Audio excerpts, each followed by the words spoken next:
Somebody said that there was a long dead spot. I think the screen goes dead, and I probably didn't. I was doing other things and didn't come back and stop this, so that's probably why one of these has a long dead spot with black screen. Are you going to report class today? I am right now. Okay, yeah, Nicole messaged me. Do you need a link to it? No, she had said she's just not feeling good. She wants to watch Well, I mean, do you need a link to the recording? It's on your dashboard. She usually upload it to your YouTube. It wouldn't be on my dashboard, I don't think, because I'm not doing Panoptico. This is YouTube. She usually upload it to your YouTube. Yeah, it's going to go to my YouTube. Yeah, she just wants to, I think she knows how to access it. Okay. She just wanted to make sure it was being recorded. Does anybody else need a link before I... You can go to YouTube SP Conger, and it should show an active window if you want to see it. All right, I'm going to maximize. All right, I'm going to bring up the magnifier. So this is something you may never have to do, but I'll show you once and it'll be on the video so you can refer to it if you ever need it again. So if SQL Server doesn't start, and the key to that is when you do the connect, right? You have that little dialog with the connect. Management the Management Studio comes up, but when you click connect, it just won't connect. There's a couple of things about that. Make sure that it's ./SQL Express or localhost. But if it just won't connect, if it times out, if you right-click on the Windows button, this won't help you if you're on a Mac, but generally this doesn't run on a Mac. So right-click on the Windows symbol and choose Computer Management. Have any of you guys gone there before? It's the most dangerous window in Windows.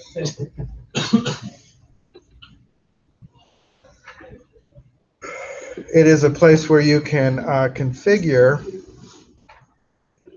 a lot of the really core features of Windows. It's also, if you misconfigure them, you could kill Windows, which is why they don't generally make a direct link to this in the settings.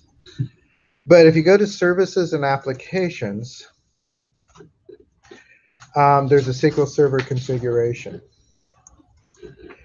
And inside of that, there's SQL Server Services. And notice that mine is running. SQL Server, this says SQL Express running. If it says stopped, then you may need to start it, right? That's the problem generally. And it seems to happen somewhat randomly. In general, it's always running, but sometimes I think on laptops and maybe in a virtual machine, whenever it feels that there's a resource crunch, I think it'll turn it off sometimes. And you need to restart the server, which runs as a service in the background. Yeah, mine isn't. Well, it's running now. We just started it. It should say it's running. If you open it, does it say stopped again? It's still running, but over here in Specification, where we are right now. Should say it's running. Automatic means that it's running, automatically starts when the computer starts. If you don't want, particularly if you have not a lot of memory and you're not using the SQL Server very often, you could stop it yourself if you want. Because it is, as I said, always running in the background. One last thing, which is not relevant at all. Windows is nothing but a series of services. You might have heard of service-oriented architecture. There are thousands of services that are running all the time on your computer. And this is where you can troubleshoot them. You turn the wrong ones off, though, and your Windows won't work. I've gone through here before when I had a really bad problem on my Windows, and I basically just turned off services one at a time to see what the effect was until I got it figured out which service was causing the problem. Took hours, days, actually. I had a computer with bad sectors on the hard drive. I got some how to Yeah, I mean there are services. Not every service is a Windows service, but it's sometimes hard to tell what is and what isn't. The other thing you can do at this place, I probably shouldn't tell you, is that you can format your disk, which again would kill Windows and everything else. And you can partition your disk. But you need to be careful doing that. Anyway, this window is very dangerous, but it is also very useful. I sometimes get frustrated on a Mac when I've been on it because they don't have a similar window. You have to go to the command line to get some of those control things. All right, so I want to show you a couple of things today. One is how to add data, and then the other one is to do a little bit of SQL. Now, I loaded I forget which one is, I think Vincent Vinyl is one that I had made previously, and then we did Vince Vinyl in class. Let's see. All right, so I'm going to just show entering data on this one. But when I do the queries, I'm going to use Community Assist, and I'll show you where to get that again if you want. Just because I don't want to run the queries that you need to run, just similar ones. So let's say we wanted to, I'm going to right-click on Album, and I'm going to do Edit Top 200 Rows.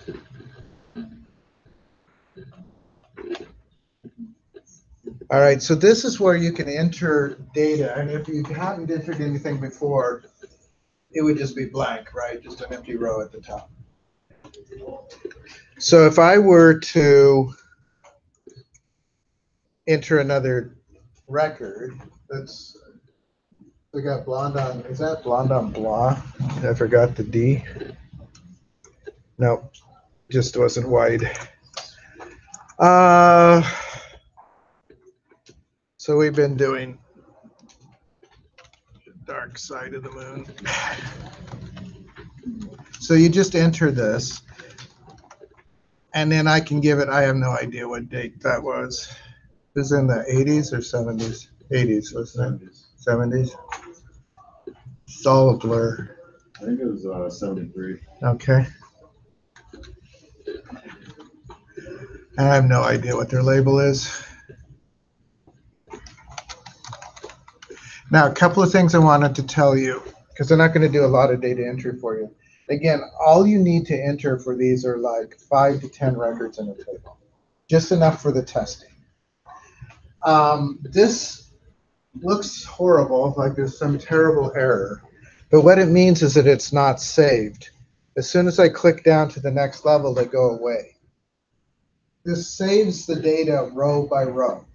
As soon as you leave the row, it saves it. Does that make sense? Yeah.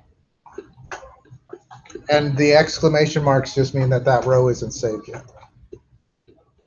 Okay. Now I'm going to do,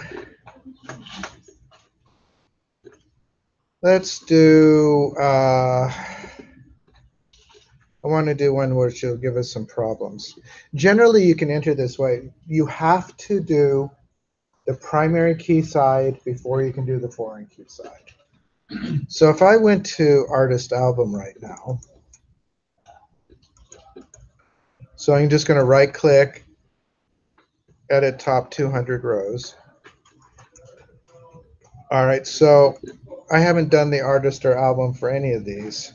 So I would need to know, I'm going to right click on artist. Do I have any data in here? I never enter data this way, by the way. Oh, I have no artists. All right, so I think there was the Beatles were one, so, and I didn't see all of whom. I think there was what? And Pink Floyd.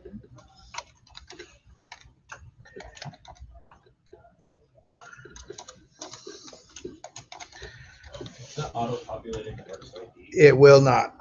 Oh, mine is. Yes, thank you. That's because I auto-numbered it.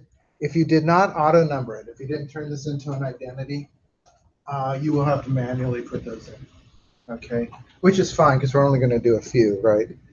The way you know if it's auto numbered, I don't know if you can see that, but these are kind of grayed out or brownish.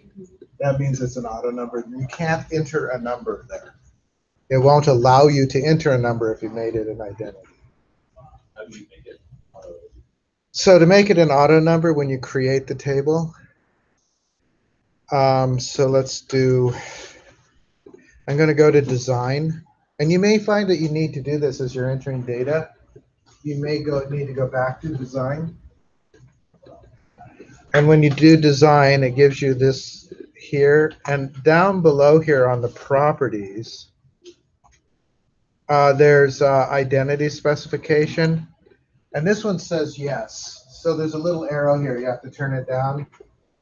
And you can set it to yes. The 1 means it starts at 1 and counts by 1. So you could start at 1,000 if you want. You could start wherever you want. Again, this isn't super necessary for the small amount of data that we're doing. And in fact, it could cause you some problems. When you delete a number with the auto numbering, it's gone forever.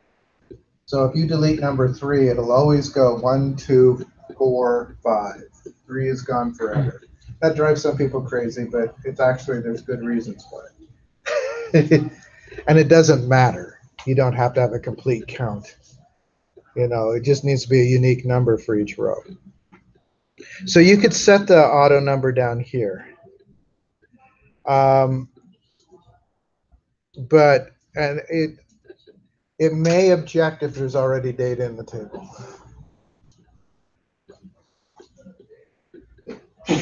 All right, so I've entered these. Is that how you spell Pink Floyd? I think there's no E. No E, yeah. I knew it looked a little weird. That looks right. So I'm going to go now to artist album. The trick with artist ID, so let's look at album. So I didn't put Dylan in there, but I did Apple Road. So that's 2. If I go to artist album, I would have to write, so 2 for Beatles was 1, right? But the album ID is 2. And this is going to be a pain, right? Because you're going to have to do this search back and forth to figure out what the keys are. And if you get the wrong keys, so I had 3 artists. If I put 4, whatever, it's going to not let me do anything because it is a violation of the foreign key constraint. The number has to exist in the primary key table. That's what a foreign key does. It says you can't have any value here that doesn't exist in the primary key. So there's no artist 4. It won't allow me to do this. I don't think there's an album. There is an album 4, but I don't know what that is. The only way out of here is to press escape a couple of times. And then you have to go and make sure that everything is added. This is a very painful way to add data. It's one reason they don't want you to add tons of data. But it also gives you a sense of how the things relate to each other, how the keys and foreign keys. There's no auto-populate. When you write a software front end, then you can auto-populate the foreign keys, right? From the software, the Python or the Java or the C#, whatever language you're using, PHP, can pull the primary keys from the other tables and insert them into the foreign keys. So in real life, the way something like this would be done is probably you'd have a nice web form or a Windows form, which would have fields in it, and you would enter into those, and you'd click a button, and it would write it to all the different tables. If you're a developer, though, you have to know how to write it to all those different tables. Does that make sense? I just wanted to show you it's going to be a bit of a pain to enter things because you're going to want to go to inventory. So I'm just going to do right-click on inventory, and I'm going to edit top 200 rows. I'm going to show you another way to enter data in a moment. So when you do this, you want the purchase IDs. If there's nothing in purchase, you can't do this, right? You have to do purchase first. Condition ID is also a foreign key because there's a lookup, so you have to make sure that the conditions are in the condition table before you do the inventory. The sale price you can probably do. That's the only piece that's there, but it won't let you just do the sale price and move on. You have to add these, which means you have to do those tables first. Does that make sense? It's just a pain. Gives you the sense of how the relations work, though. Now, the other thing that could happen is that you may find that no matter what you do, it doesn't let you enter data. If that's the case, check your diagrams. It's possible that your keys are linking to the wrong field, right? And so you might have to change things occasionally. And the diagram, any change you make in the diagram will reflect in the tables. So you may need to make some changes if your because when I looked at your things, I just looked and it looked good, but you can't tell from the diagram actually what field it's linking to, right? So if you accidentally link to the wrong field, which is fairly easy to do, you may find that it just won't let you enter data at all. So if you can't enter data at all, even though it exists in the primary key table, you might have to edit your relationships. And that's fine. That's part of the process, right? All right, so that's going to be a pain, and I'm going to give you quite a bit of time to do that.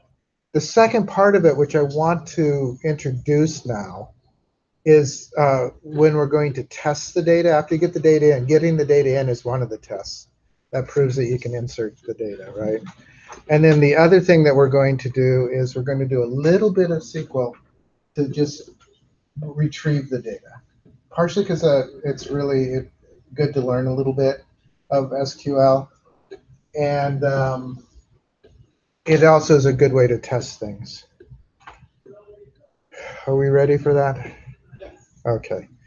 So I am going to use Community Assist. Do you want me to show you again how to get Community Assist? You don't have to do it if you just want to watch, but if you want to follow. So I am going to go down to Edge or whatever this is. If you have, it'll work just fine if you've downloaded Chrome or Firefox. I am going to go to HTTP GitHub SP Conger. See, it's right there. So this is my GitHub. You guys know GitHub?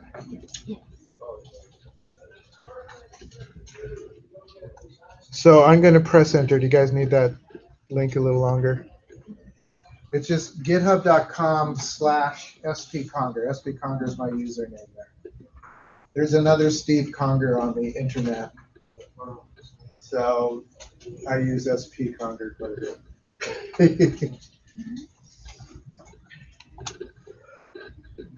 When I get here, there's a folder. It's right on popular repositories, database schema. And I'm going to use Community Assist SQL. This is just for samples. There's no assignments related to this whatsoever. This is just to run samples against. So what I want to do is click on that. And I'm going to go to raw. I'm not sure you have to go to raw, but I'm going to go to raw, and then I'm going to Control-A, Control-C. All right, so it's Community Assist in the database schema. I clicked on it. It gives you the list of all the SQL. The thing is that in this view, there's a lot of other HTML in there to color things, make it nicer looking. When you go to raw, it's just text. And that's where I copied it. At which point you can close this all out if you want. And then I'm going to click the new query button. And it will give me a new SQL window. And I'm going to paste it. I'm just going to right click and paste. And it will give you this. I'm really zoomed, so everything is big. I'm going to come way up to the top. You don't have to come to the top to run it, but I'm going to execute it.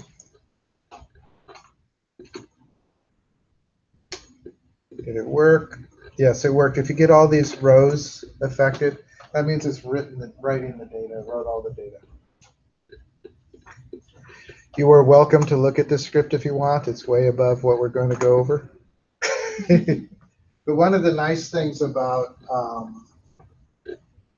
SQL is that you can copy a database if it's relatively small and recreate it just like that. So this is what SQL looks like, but I'm going to, we're going to do some simple SQL. So I'm going to close this. I don't need to save it. You can save it if you want.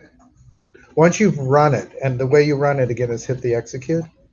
Once you've run it, it's built the database. You don't need the script anymore unless you just want to look at it. That makes sense? So I'm going to close it. I'm not going to save it. It's always there. I'm going to close some of these others too.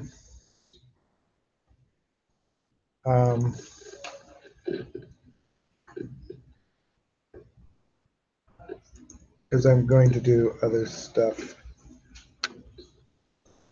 So I'm going to right-click on Community Assist, or not right-click, just click it. And then I'm going to do a new query. I missed. I should look at. Execute it. How do we get it? When you execute it, you just hit the little green triangle. Right. But then how do we get it into our object explorer? It should be there. If nothing else, you might have to refresh. On the database level, just hit refresh. So just right click on database. Refresh.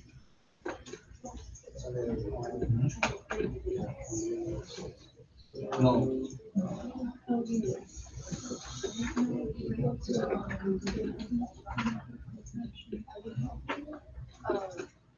Let's go back to it.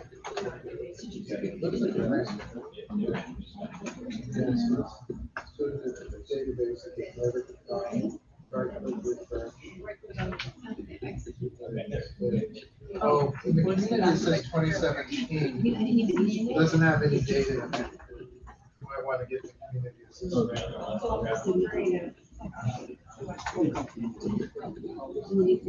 So there is a difference, yeah.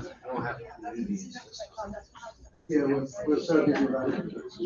So right click on databases. Right at the top.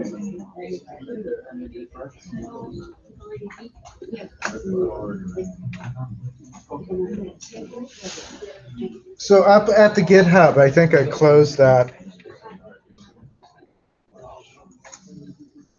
It's probably not crucial for this, but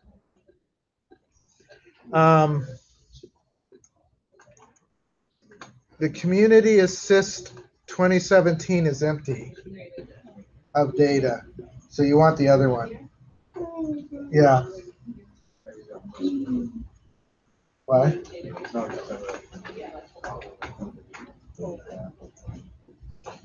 Do it, Don.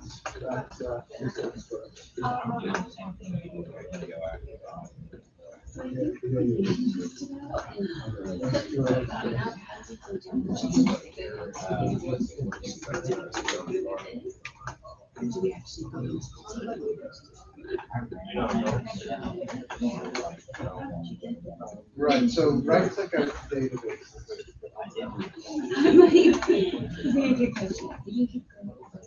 Yeah.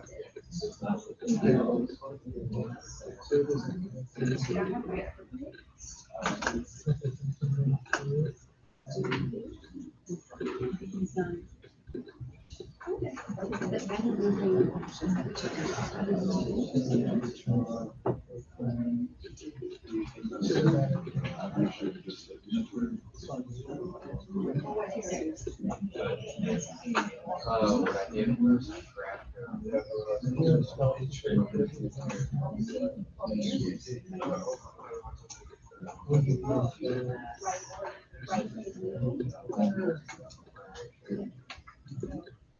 You put that top of that. Oh,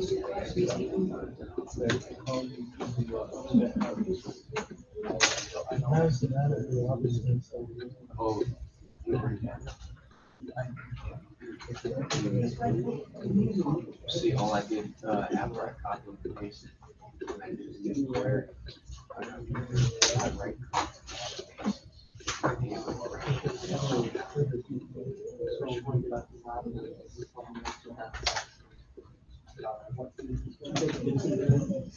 SP folder.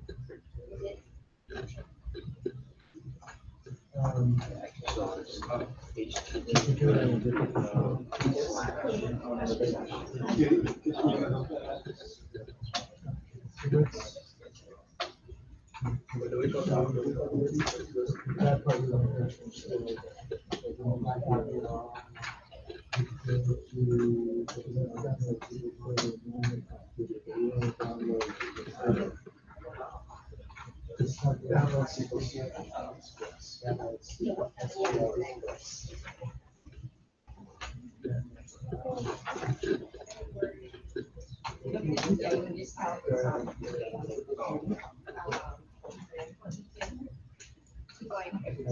I have my. When it's done, it should be. It'll actually be. If it's not, yeah. No, I have this. This is my. All right, yeah. So dot backslash SQL Express. Yeah. Yeah. Go. Thank you. All right, so are we ready? Sorta. So I have this fairly big.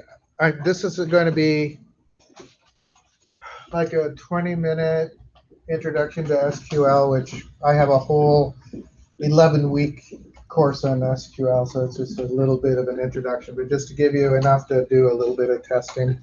Might take more than 20 minutes, but I want to give you some time. I will also give you time Wednesday to finish up. Ideally, if you're not finished, that's great, but ideally on Wednesday we kind of finish up SQL Server and we're ready to go on to MySQL next.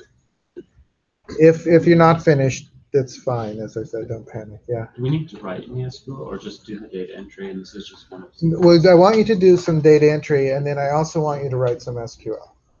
All right. It's not very extensive SQL, just a little bit. Okay. So I want to show you a basic. So we're in Community Assist, although it's actually a really good idea to say something like use Community Assist. And if I run that statement, it'll just say command completed successfully. I might zoom down, although it's hard to see what's down below, but I have this fairly big. Is that big enough from the back? Yeah. Now, in a lot of environments, you would need to put a semicolon. Technically, the rules are with SQL that it should end with a semicolon. Microsoft SQL Server ignores the semicolons. But you can put them there for the habit if you want. When you go to MySQL, it wants the semicolons. Postgres is mixed. Sometimes they want the semicolon, sometimes it doesn't care. SQL is not case sensitive, which is nice. I'm going to do select asterisk from person. So you do new query. So maybe I should zoom up for that. Whenever you want to run queries, you want to do new query. And you can do that here, or you can right click and do new query. I'll leave it big, I guess, although it's really big. And that person is the. So if you look at the tables under Community Assist, right, there is a table called Person. So select means just return, right? Select. This is a asterisk means everything. Select everything from the table Person. This is always a table name when it follows the word from. Select is a list of the columns that you're going to return. Asterisk means return all the columns from the table Person. And again, if you want to run just this, you highlight it, click the execute or press F5, and you'll see the data come down below. Now, your data will be much less if you'll be doing like 4 or 5 records per. That makes sense. The nice thing about SQL in general, particularly on the beginning levels, is that it is fairly English-like. We're selecting everything from Person, right? And it's not case sensitive. And it's not case sensitive even if you're in Oracle, even if you're on Linux. It's not case sensitive.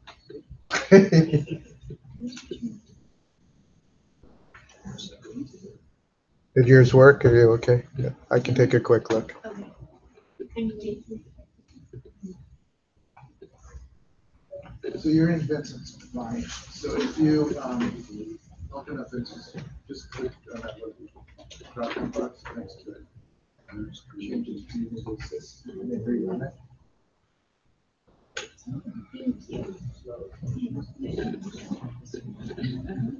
This tells you what database you're in. Right.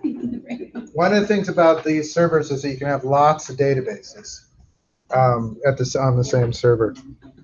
So I'm going to do a slightly different version of this. I'm going to do select person last name, person first name. Because I'm so big, I'm going to put the next one on over here, and then I'm going to do person email from person. So what I'm doing here is I'm selecting the column names. If you look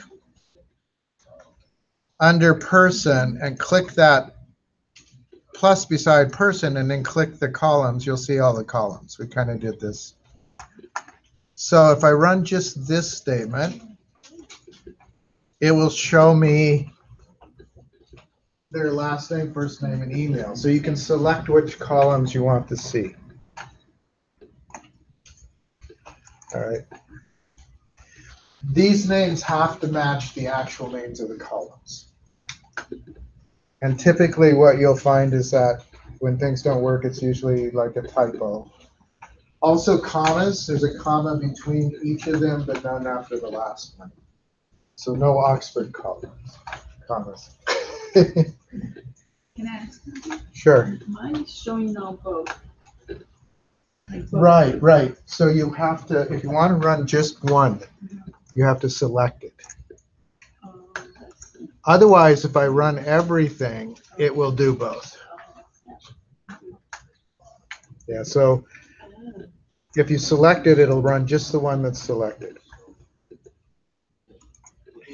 That varies with different environments, but typically that's the case in these SQL environments. SQL, by the way, has been around since the 1970s. It is a very old language. It has evolved a lot, but it has been around since the beginning of relational databases. So I'm going to do one more little thing with the very basic select. Well, if you want to do comments, it's a double dash, which is different than most of your other languages.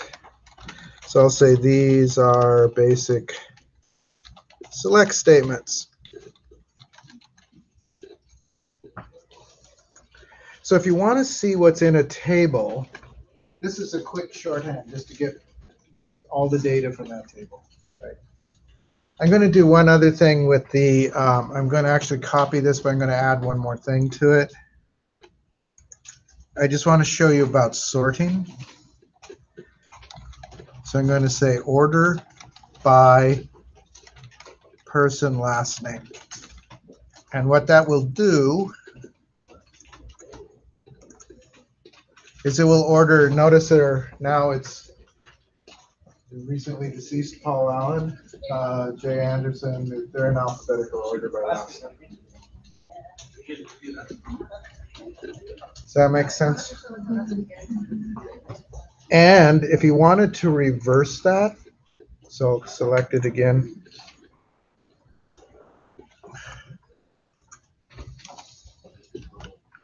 I'm going to add DESC. Actually, let's move that back. That will reverse it so that if I run that, there now it's Z to A. DESC is descending. Yeah. So, I mean, at this point, I mean, these aren't hard to get the hang of. They're just simple searches. Okay. Again, we're only, the only things that we've done, we've returned everything from a table. We returned only selected fields from a table. We returned selected fields and sorted, by alphabetically, and then sorted alphabetically in reverse. If you do this on dates, it'll do the dates in reverse or dates in order. Numbers, it'll do them in numeric order. So I think that's all I'm going to show you about the basic sorts, but then I'm going to show you a little bit about the where clause. And I'll show you how to do some joins, one join, which will be the hardest thing I'm going to show you. But it's useful because we've broken the data up, right? You can stop me if you have questions too. Is it making sense so far? I often say, did I go over this before? They often call SQL a fourth generation language. Does that mean anything to anybody? Did we talk about that already? No. We did mention it. Yeah. Basically, all the languages, the first generation is, we went over, I think, is machine language. Second generation is assembly, which is just words that talk to machine language. Machine language being switches on and off, zeros and ones. That's how computers work.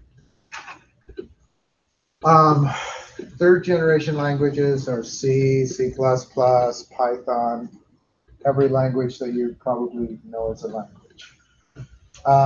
Fourth generation language, the difference between this and say Python or something like that is you don't have to tell it how to do something, you just tell it what you want to do. So I'm just saying get everything from person. In Java or Python, more in Java, but you'd have to say go find the data set, loop through it, write it all into an array, and then loop through it again to display it, right? You'd have to do at least that. But you don't have to say all of that. You just say, I want to see these fields. So that's why it's a fourth generation language. Okay, not that that matters. So I'm going to do another set of things real quickly. And I don't expect this to sink in too much, but again, when you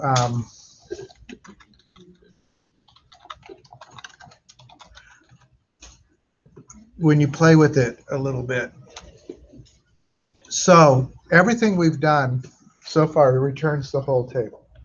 Doesn't necessarily return all the columns, but we're going to now select where we only return some of the rows.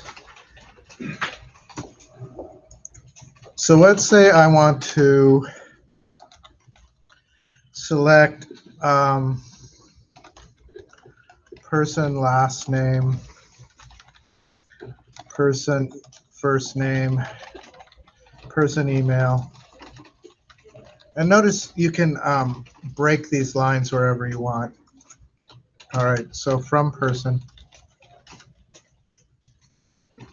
And let's just say where person last name equals, see how many Smiths we got.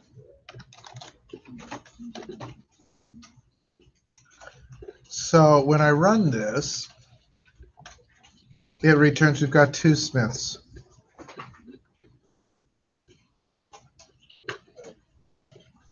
So this is where you're looking for a literal value, and it has to be in single quotes. It will throw errors if you use double quotes. So all character types and dates are stored in with single quotes. Does that make sense? I'm going to do just a couple more of these where clauses. This is how you select which data you want to see. If you're looking for a particular name, if I wanted to just, it's interesting, they both start with J. But if I wanted to say I just wanted to see Jerry, I could also then do and person first name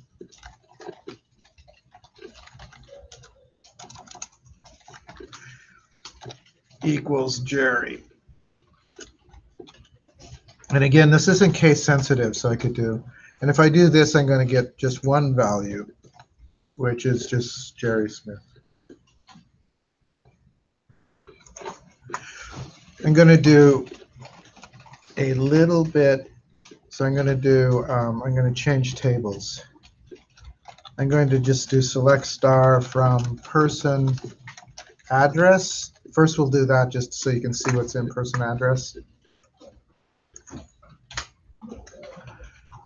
So person address has basically an address, an apartment which can be null, a street, a city, and a state, a zip code, and a key to what person it belongs to. Does that make sense?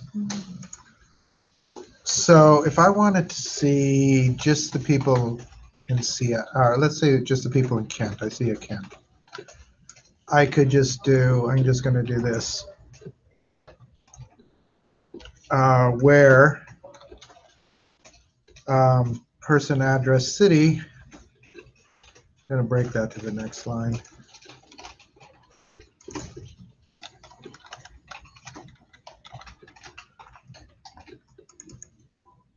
Equals Kent.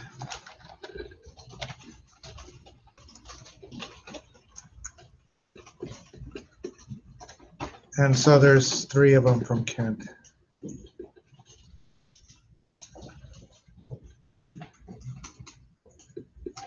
And I'm going to do one other variation of this.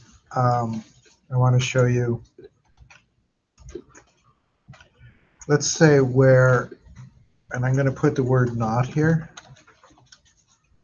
And I'm going to say Seattle here. So it'll return everybody that's not in Seattle. So these are all the ones that are not in Seattle. Most of them are in Seattle in this database. Weird thing about not is it needs to come in front of the field name. So I've shown you a few things you can do. I'm going to show you, like if we want to do dates or numbers too. And then we'll move on to the joins. This is fast, I know. I'm going to post this so you have the examples to go by. And I will help you too when you're doing these things. But does that make sense? You got these different criteria. These have all been character criteria, you know, the single quotes. Let's look. I'm going to do go to donation table now and just show you what's there. First. So these are the donations. We got a person key, the date and the amount, and then basically a confirmation. What they call these are GUIDs, universally. What does GUID stand for? General Universal Identification or something like that. They're the same basic principle that they use for software keys. You know, when you go in there, and it'll generate them automatically for you. So the idea has been when they make a donation, they get a confirmation code, which is a bit longer than it needs to be, but all right, so let's look at from dates. So I'm going to say where there's a lot of them on the same day. You can see this, almost all of them are on, a good many of them are on the same day and month. So I'm going to say where donation date.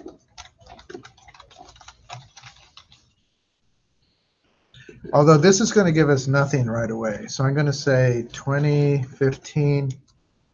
Although you can actually enter the date as 8/9/2015. What do you think that'll give us? It actually will give us nothing. And does anybody know why? Well, actually, people did donate on that date, but the field is a date time. And if you don't enter the time, it assumes that the time is 000000. So it assumes that it's midnight. So if you want anything after that, you have to either provide the time, or you could do like a greater than. But there's another possibility. I'm going to just real quickly say returns nothing.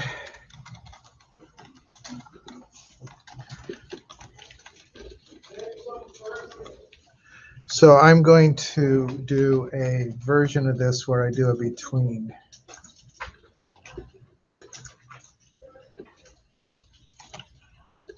So I'm going to say, and instead of equal, I'm going to use between. And I'm going to say between 8/9/25 and 8/10/2015. So it should return everything between midnight here and midnight here. And it does. There's a lot of them. And there's a reason why there's a lot. I should fix that, actually. It's because I did when I copied the thing.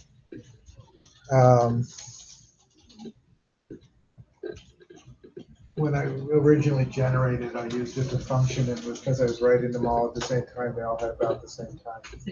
I should have split them up a little bit more. But you see how between brings them all back. Between is another way. The other way you could do it is where you could say it is greater than 8/9/2015 and less than. That would also work. But between is easier. And notice that the dates are quoted. And in SQL Server, you can enter the date any way you like, as long as it's a valid date formatted, and it will reinterpret it to look like this. Some others, like I think MySQL, you have to enter the date, year, month, day. And it isn't as flexible in how you enter the dates. All right, so I'm going to do a couple of other things. We'll do the same select star from donation. But I'm going to say where donation amount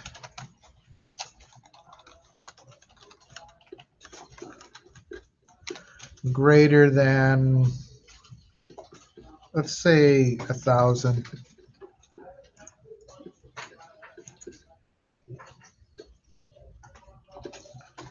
And so we've got just these donations that are greater than 1,000. So with numbers, you can use greater than, equal to, greater than, or equal to, less than. And you can use all those operators with numbers. And notice that numbers are not quoted. You don't have to quote numbers. It'll actually work if you do quote them. It'll figure it out, but you don't have to quote numbers. Okay, does that make sense? There's only one other thing I want to show with the where clause. It can be way complicated. Your criteria can get way complicated, but I'm not expecting anything too complicated from this. I'm going to show you how do you look. Let's go back up to person address. Notice these nulls. So what is a null again? Is it field that can go unfilled? It's unknown, right? A null is different. It's not a zero. It's not an empty string. It's unknown. So a null cannot be equal to anything.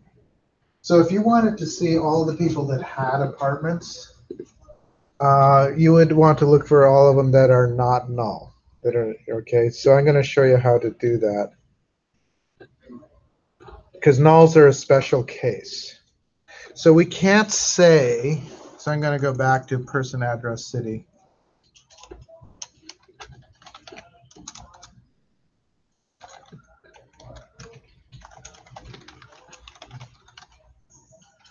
From person address, you can't say where person address apartment. So let's say we want to say not equal null. What will we get if we do that? You would like an error, but it just gives you nothing. Because nothing can be equal to a null. What you have to do is say is. So is instead of equal. And now it'll return all the people that actually have apartments. If I wanted to look for all the people that don't have apartments, it's just the opposite. I just leave the not out.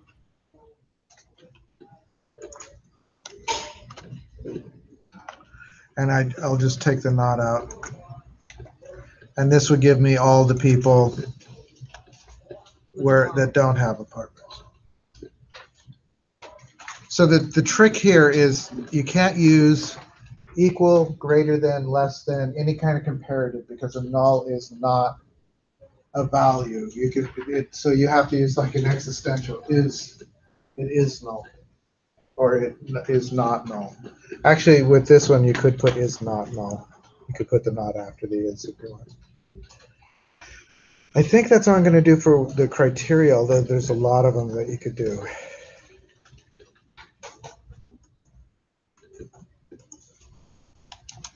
And getting clever with those is really the part of the trick, getting the information out you want. All right. Is this making sense? If not, you can tell me. But as I said, practice will. If you look at the assignment, which we'll look at real quickly when we're done here, which hopefully won't be too much longer, you'll see that it doesn't ask for much.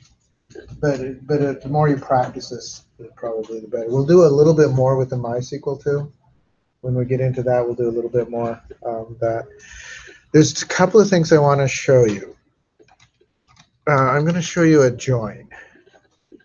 Now, one of the things about these are all individual tables, but what if you wanted to know which people did which donations, right? So there's a way that they're separated into separate tables. Or if you wanted to see the people's addresses with the people's names, right? They're in separate tables. So you have to join those tables. And I'm going to show you kind of how to do that. We'll do the donation one first. I'm just going to say select, and I'm going to do like person last name, person first name.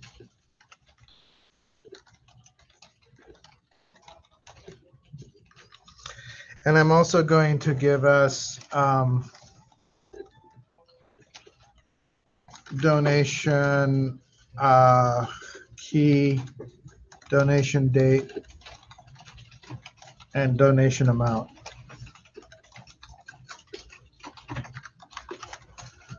All right. You don't have to do the indentation. I'm just trying to make it readable. From donation.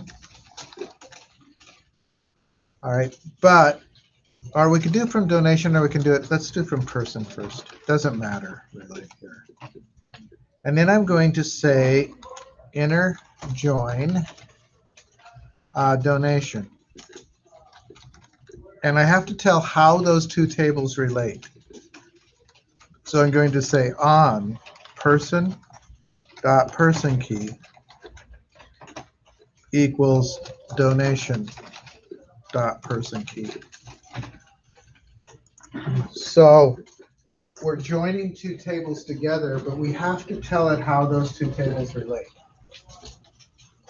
So primary key to foreign key, person key to person key. Donation has a person key in it. That's how it relates to person. So I'm going to do that real quick. Oops, I hit F6. I have no idea what that does. I want F5. There we go. So notice down here, now we have the person name, the donation key, the donation date, and the donation amount. So we can see what the people's names are that actually did the donation. It combines those tables again, yeah. Does the spacing matter? Like, can I put the from like after the select, or do I always need it on the new line? It does not have to be on a new line. Okay. Spaces matter to the extent that you need, like, after the donation amount, there needs to be a space between it and from. Okay. It needs to be able to distinguish it as a word. But the indentation. The indentation, the line breaks don't matter. You could write it all on one line. Okay, I'll just wait until you're done. Okay. I should be done in a moment. What is it? It's not. I can take that like a snapshot of it. Yes. A That's snap. what we're supposed to do first. Oh, I'll show you how to do it. The easiest way is to do snippet. You type snippet in there. All right, so that's a join. I'm going to do one more join just to show you again that we're going to join two tables, or three tables this time. Now, a couple things I probably shouldn't tell you, but inner join, the word inner is optional. There are other kinds of joins, which I'm not going to go over right now. There are outer joins, there are cross joins, there are self joins, there are all sorts of different kinds of joins. But inner join is the most common. Inner join returns the data that matches. So I'm going to do, like, real quickly, just a select star from, what did I call it?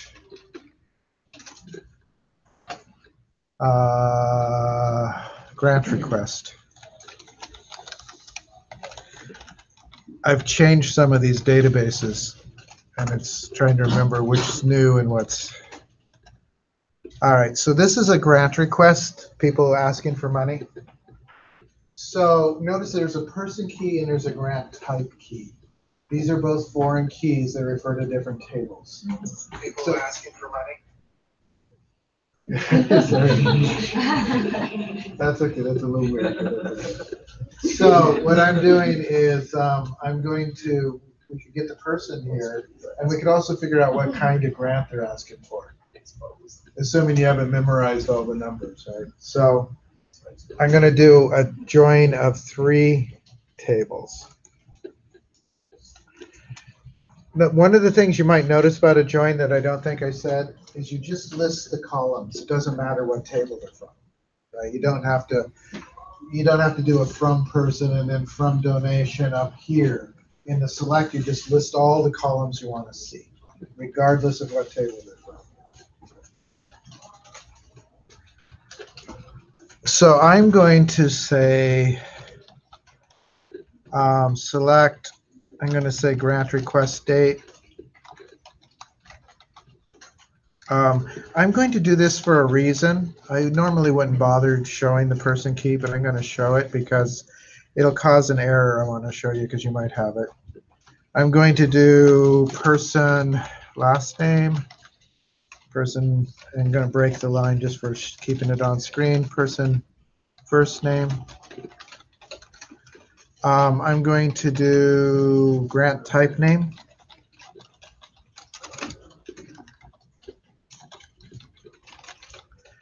and grant request amount. I'm not going to do the explanation. All right, and that should be grants, not grand. So those are all the fields I want to see. I'm going to do from grant request, I guess. And I'll do an inner join with person.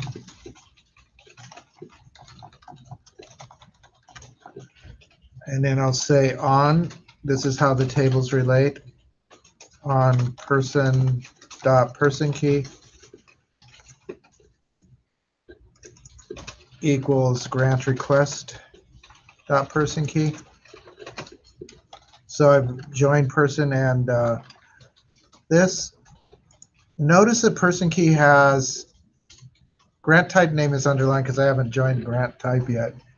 But person key has a red underline and it says ambiguous column name. Why would it be ambiguous? Anybody have a guess?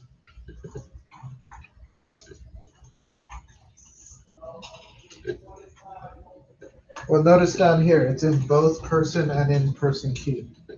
Up here, it doesn't know what table to take it from. So it'll throw an error unless I qualify it. And again, normally I wouldn't bother putting it up there. But I did it because I wanted to show you this error which you might encounter. So I'm qualifying it as person.person key. It's the person key that belongs to the person table. In an inner join, it doesn't matter what table you use for the person key, actually. And notice that then the error clears up. Grant type is still a problem because we haven't joined it yet.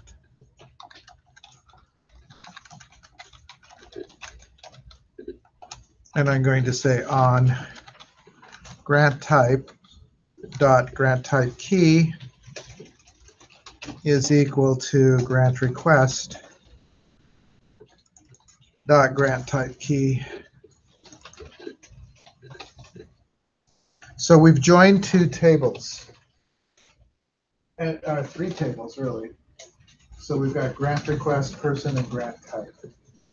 And you can do inner joins. You can just keep adding joins until you've joined as many tables as you need to see the data that you want. In our design process, we tore our tables apart, right? Made smaller and smaller groups that had less and less contact, that just had foreign keys. This is how you start to bring them back for human readers, right? We're combining them again. So our table, the original table, we just have keys here, which don't mean much to anybody. But with a query like this, now we have, I did the person key just to show you that thing, but it has the grant request date, the person key, but also the person that goes with it, what they're asking, what kind of grant they're asking for, and how much.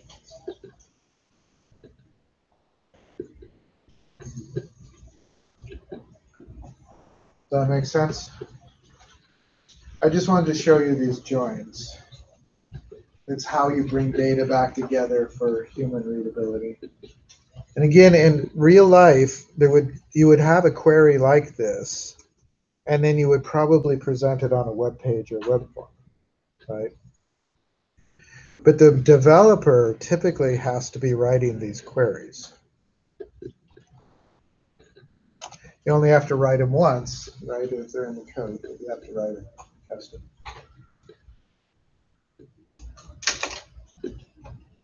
And a database, somebody that works on databases all the time would know this stuff.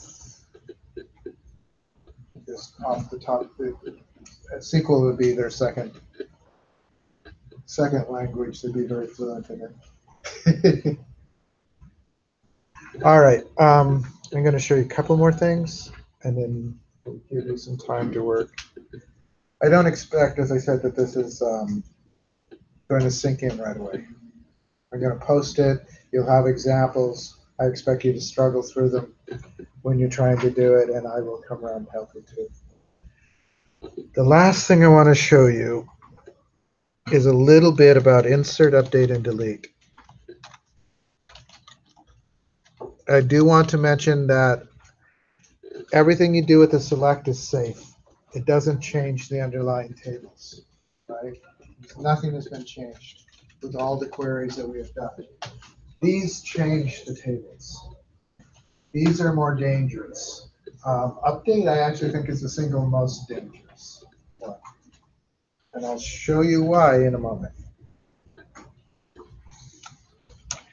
When we get into security, I would never particularly update and delete. I would never give a user those permissions. I would hide it in a stored procedure or something we could talk about. So let's do an insert. Let's say I want a new customer, a new person added to the person database. Let's say a donor. So the thing with the donor is that we've split up things into, we have a person table, right? Let me comment this, otherwise it'll just be an error. We have a person table, we have a person address table, and we have a donation table. So if I want to insert a brand new donor, I have to insert into all three of those tables. Does that make sense?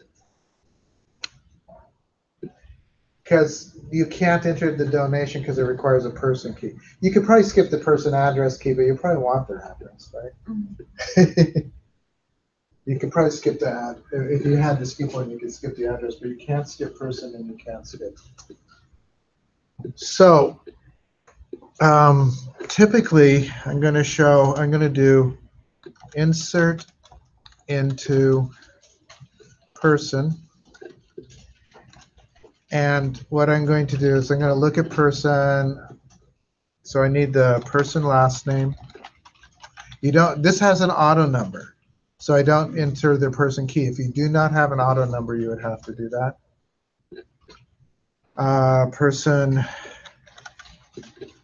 last name. Oh, I did last name. This should be first name.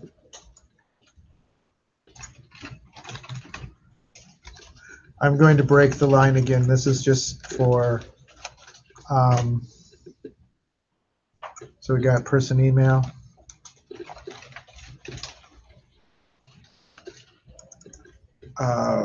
I'm going to skip the password. I will do the entry date.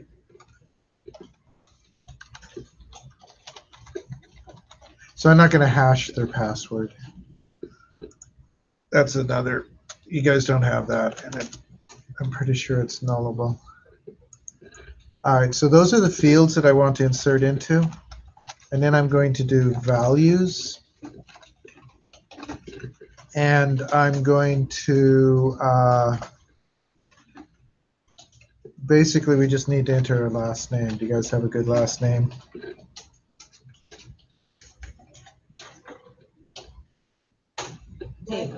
Taylor? What? Steve or Michael? Well, this will be their last name. Yeah. We could do Michael or whatever.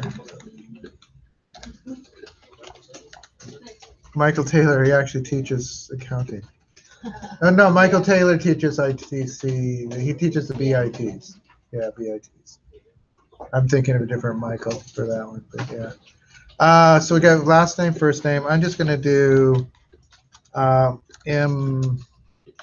Taylor at gmail.com.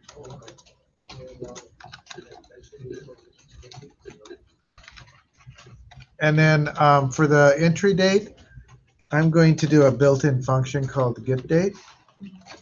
Let me break the line so it's clear. And then I'm going to close this. Okay. So that basically we're doing a insert into, and then a list of the values. These couple of things.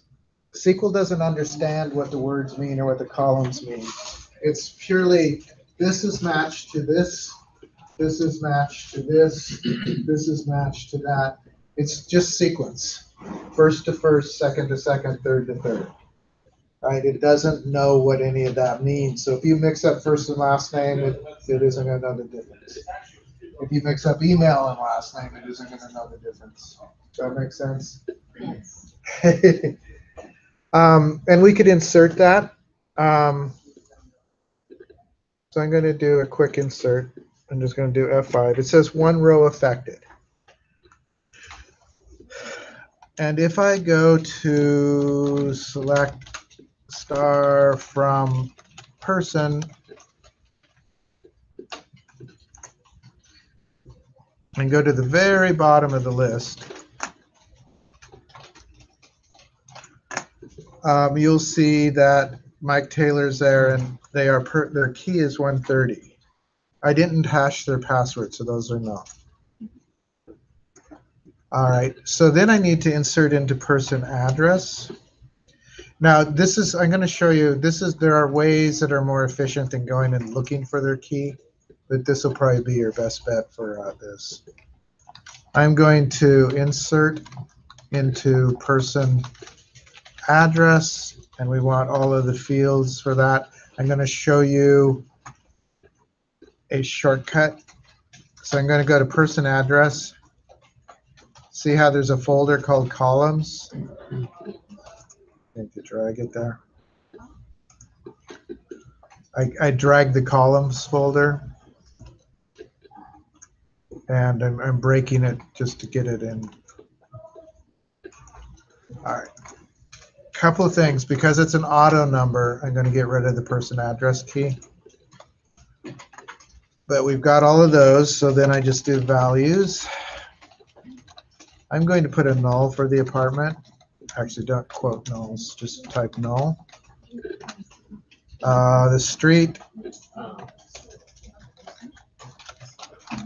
somewhere else, I guess. For this city, we'll just do Seattle. State.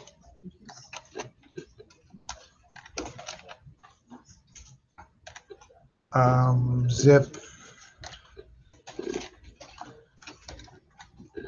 I have no idea. I'm just putting one there. And the person key was 130, right? That was the key that we saw for that. So you have to, again, you're just matching things. Null you can put if it's nullable, if it allows you to have nulls. Remember when we were designing, we had to just say whether it was required or not. If it's required, you can't write a null there. But if it's not required, you can leave it out or write a null there. So this is the address, city, the state, zip code, whatever, and then this is the person key that ties it to the person. So we can run that.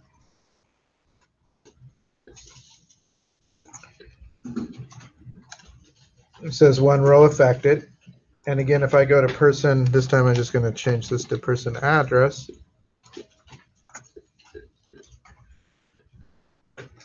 And if we go to the very bottom, we will see that there is a, it's 135 as a person address, but if you look over here, the person key is 130, and it's 1001 somewhere else, Seattle, Washington, so it wrote that. And then we'll do the donation. And the point of this is that a lot of times when you want to do inserts, you have to insert into multiple tables. When you do a web page or a web form, they're inserting into multiple tables, but the user doesn't have to worry about that. They just enter the text fields and press the enter button. When they hit the submit button, it writes it into the person table, it writes it into the person address table, and it writes it into the donation table, right? It does all that in the background, but there is somewhere in that whole process, these three statements have been written. So I'm going to do one more, which is the donation, and then we'll do a quick update and then delete. Insert into donation. And I think it's donation date and just donation amount. and person key. Yeah.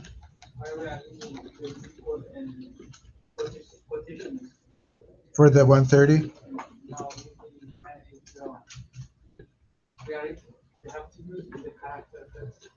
They don't have to be in the correct order.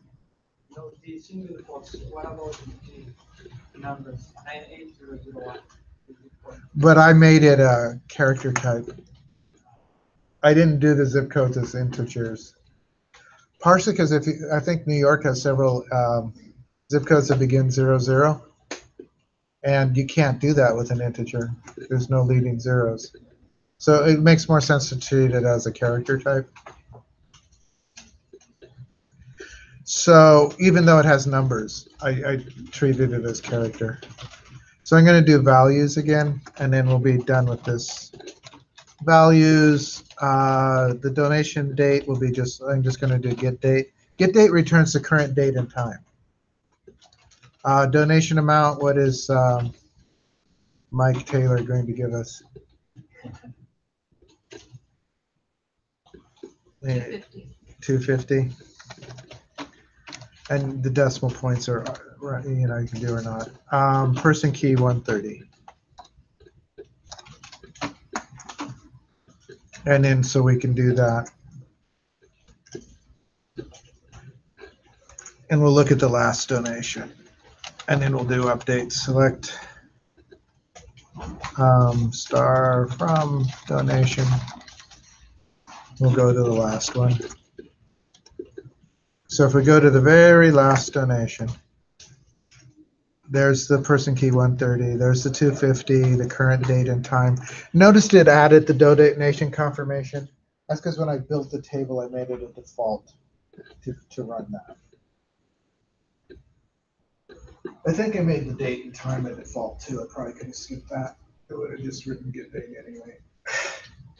But we have the key and the amount. Notice, I see it's all twos. That's because I entered them. So we did the inserts. I just want you to know, like, if you inserted into a new album into inventory, you'd have to insert it into album. You'd have to insert it into inventory, right? You'd have to insert, if it's a new artist, you'd have to insert into artist. You'd have to insert into artist album. There's a lot of inserts that would take place.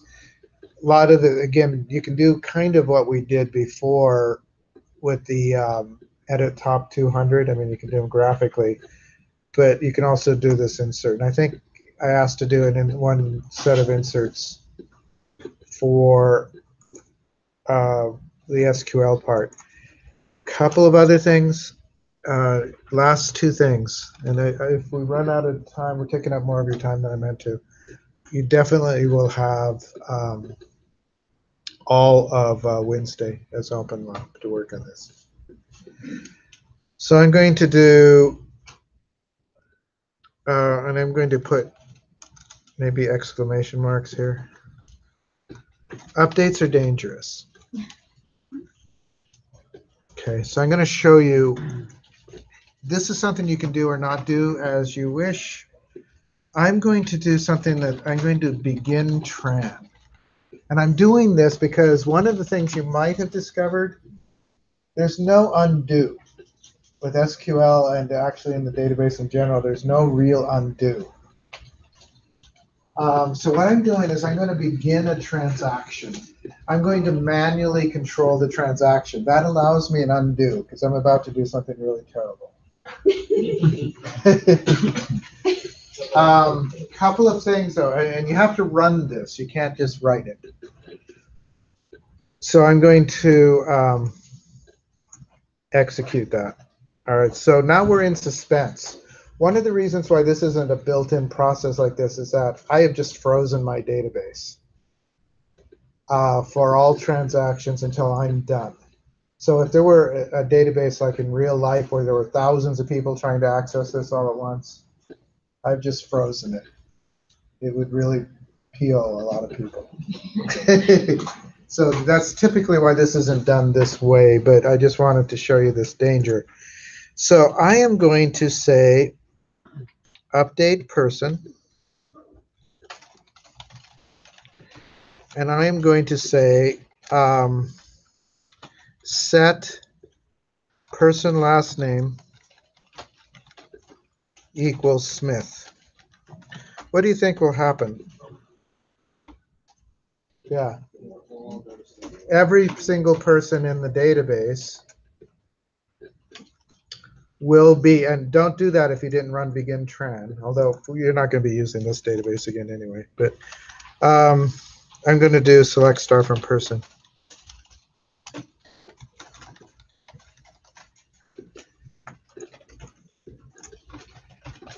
So notice that everybody is named Smith. Okay. Yeah, a lot of Smiths. Imagine trying to undo this, particularly if you had like 1.5 million people. Now I can undo it because I began a transaction. But this is a real easy mistake to make. All right? It's a mistake that could cost you your job, but it's a real easy mistake to make. You always want a criteria with this. You want to where. So first of all, I'm going to undo this. So I'm going to say rollback tran. And then I'll execute that. And then if I run it again, select star from person, it's all back. But if you hadn't done that explicit tran, they're all gone. When would we might want to use the tran keyword? So where I would use them is in a stored procedure, which we're not going to write, but a stored procedure is like a block of executable SQL. And within the context of that, I would do a begin tran, end tran, and I would check for errors. So would you write a stored procedure for like a transaction, and then that would just go thousands of times? Yes, and they execute. They're actually more efficient in the execution than this. Great. And the thing is that they execute in milliseconds, so you're not really freezing the database when you do it. So you would write something like this. It would just be for every individual transaction. It would just run Right. So constantly. when you did like a submit for, so typically if you're on a web page or something, they let you change your own information, right? So rather than have you directly do an update in your code, they would run you to a stored procedure that takes your information in, runs the updates safely, checks for errors and other problems, and then writes it. So that's a safer way to do it. This is really dangerous, but it's also really dangerous if you're a database administrator and you're coming in and you're just trying to make some changes, especially if you're coming in at, say, 11 o'clock and you've been out drinking for a little bit. It's possible to really destroy a database with update. And you notice there was no warning, right? It doesn't say, are you sure? It never will say, are you sure? It'll just do it happily. So if you didn't run begin tran, rollback tran, the only way to undo that is to restore the database from backups and run the log up to the point of time where you did your stupid thing. So if you have the backups, that's the one thing. For us, it would be useless because I haven't done any backups. If you have the backups and you have it set to where the log is, you can restore it, the database up to this point. But you have to take it offline to do that, which is a problem also. And as I said, it's a really dangerous thing. So I just want to let you know, update is really dangerous, but it's also really necessary because you're always got data that needs to be corrected, right? Updates are for correcting data that's already in the database. Inserts are for adding new data. So let's say, because it's right at the top, J. Anderson. Let's say that J was a mistake, and it should be Jason, and it's first name, right? So let's first of all make that first name, and then we'll change it to Jason. And maybe just to show you how to update more than one at a time, I'm going to say that the email should be jasonanderson@gmail. So I'm going to say person email equals jason.anderson. That should have a quote.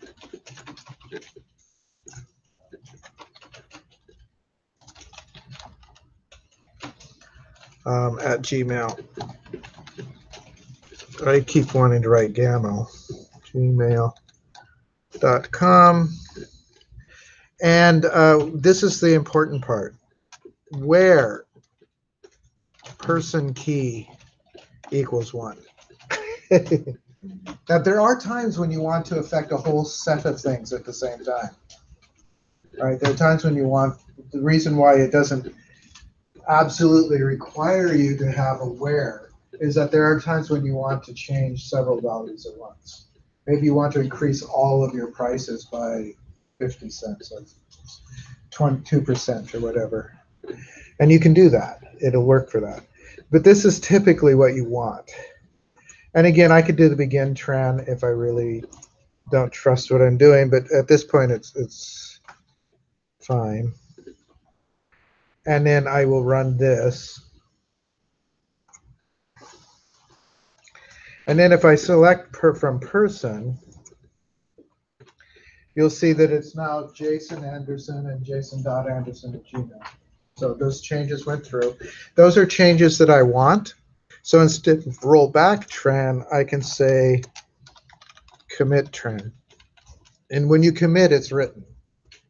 And again, there's no undoing a commit. Once you've committed, it's done. So now it is permanently, well, you can always run an update again. As long as you're only messing with one person, it doesn't. But now it's Jason Anderson instead of Jay Anderson. So those are updates. They're really useful, they're necessary, but you could really screw things up. I think they're more dangerous than deletes, because with deletes there are some limits as to what you can delete. Does that make sense? Okay, this is the last thing I'm going to cover, which are deletes. And you can do a begin tran, end tran too with a delete. You're on your own machine, you're not freezing anything? Yeah. I didn't run it. I just ran commit tran by itself.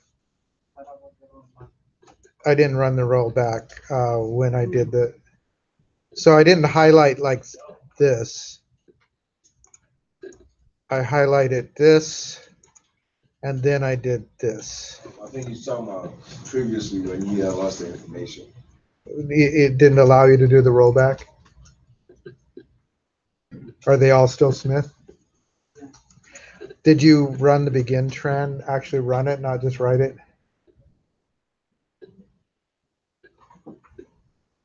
It doesn't matter because we're never going to use this database again. And also you can always go back to GitHub and reload it. But that's, yeah, one of the biggest mistakes people make, even if you're doing this, writing begin tran doesn't do anything unless you run it. Right, so you have to execute that line by itself. And then do this, and then you choose commit, rollback or commit.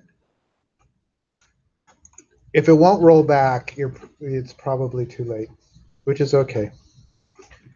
As I said, so I'm going to delete, let's say we want to delete Michael Taylor,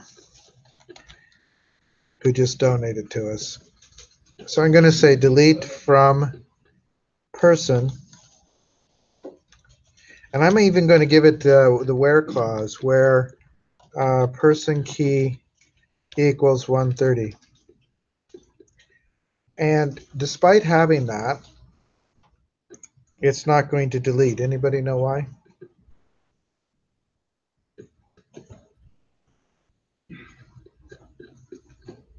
There are child tables that are related to person, right? So person, the person key is also a foreign key in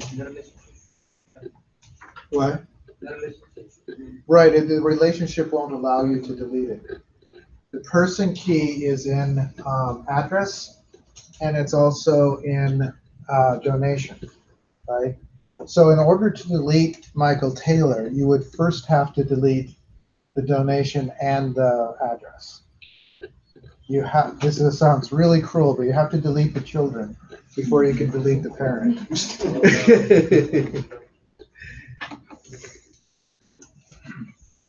Right. And there's a reason for that. If I could just delete Michael Taylor here, we would have a donation and donation table that's related to nobody, right? It would be what they call an orphan record. It would have no relation to anything. Same with the address. There would be an address that doesn't belong to anybody because the person is gone. So it doesn't allow you to delete the primary key side, parent side, before you delete the children. You have to delete all the children before you can delete the parent. So if I had another person in here that is, now on the foreign key side, I'm going to do the tran again. All right. So if I wanted to delete from donation, and before I do this, don't do this. Well, again, it doesn't matter. We're not going to use this table anymore. I'm going to start tran.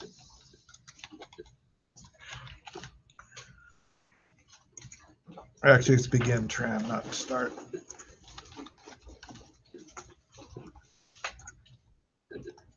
All right. If I delete from donation,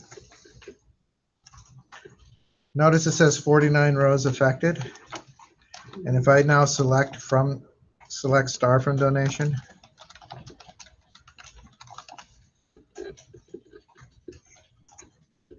the donation table is empty. I've just deleted all the donations. That's because it's a foreign key table. It's a child table. It's not the parent of anything. So in a child table, you can delete everything. And again, notice there was no "are you sure?" It's just gone. Once again, because I did the begin trend, I can roll that back.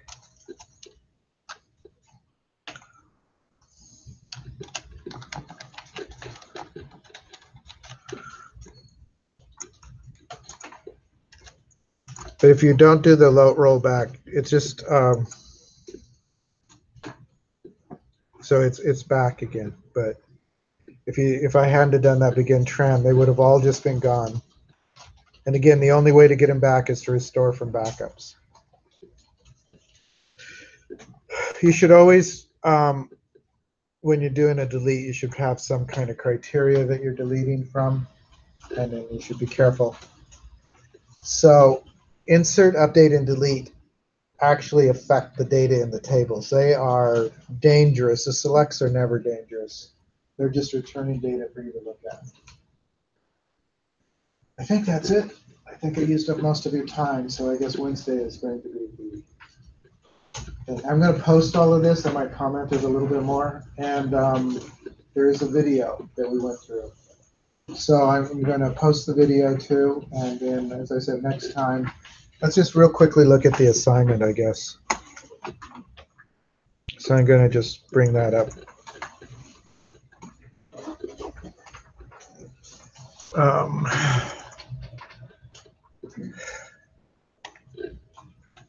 Have I not been in Canvas here? There it is, Canvas Seattle Central.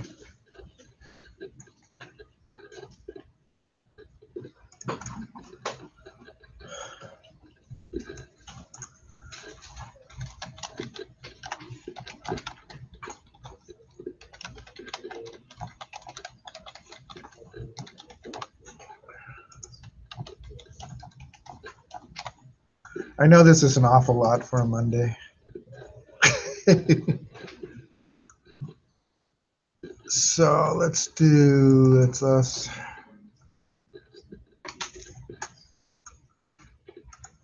Actually, the best way to look at these is modules rather than assignments. So we've done SQL Server. This is basically the sample data and tests.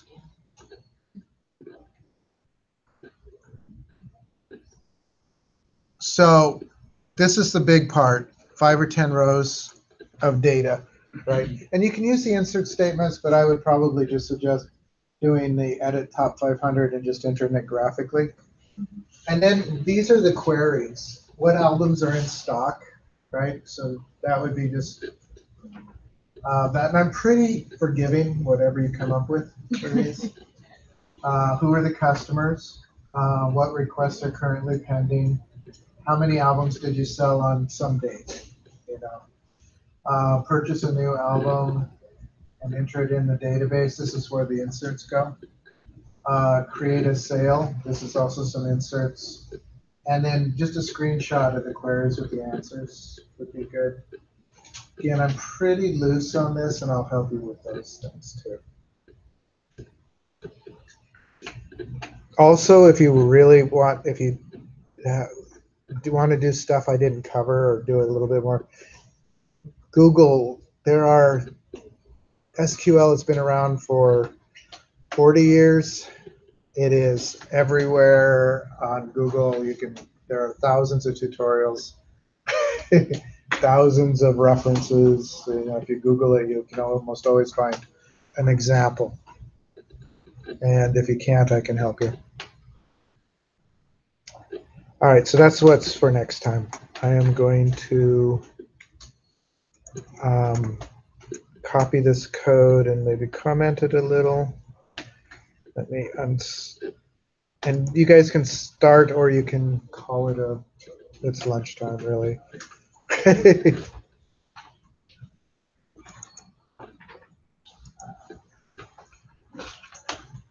And I'll come around in just a moment. Let me stop the video.